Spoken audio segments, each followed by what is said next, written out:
For me personally, when I see repeated news stories about scandals in the accounting and finance profession, it makes me consider three kind of aspects.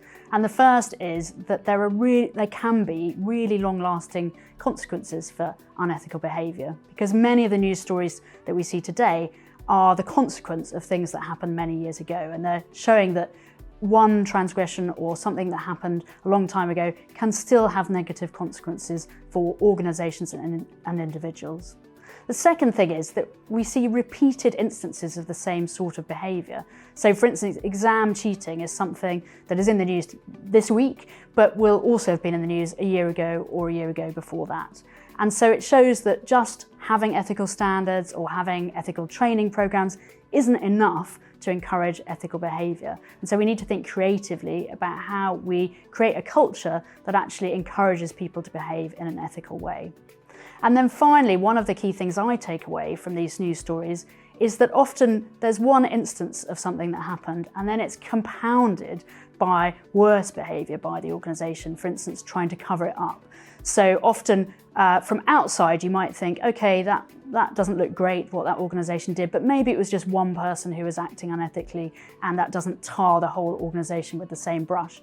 But then if the organisation sort of closes ranks and decides to lie about what happened or cover up what happened, then it starts to tarnish the reputation of the entire organisation and make me think from outside that that's a very unethical company.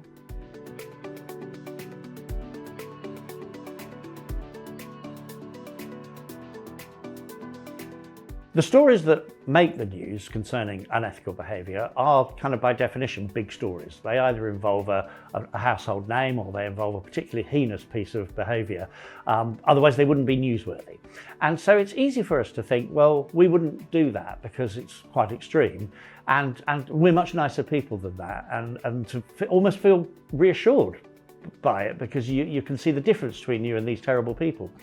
And I think that's fine because it might be true, but it means you don't learn anything from those stories. So if you're going to learn something from big news stories, you need to reflect on the issues involved.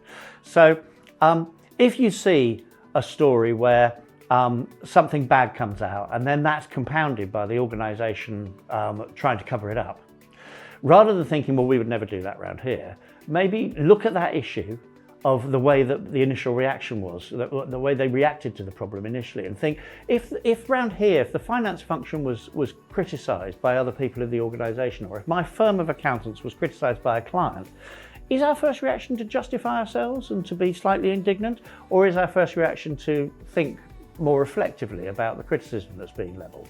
And in that way, if you can look behind a news story to the issues that are kind of being raised by it and try and apply them to your own world, you're much more likely to learn something from that news story.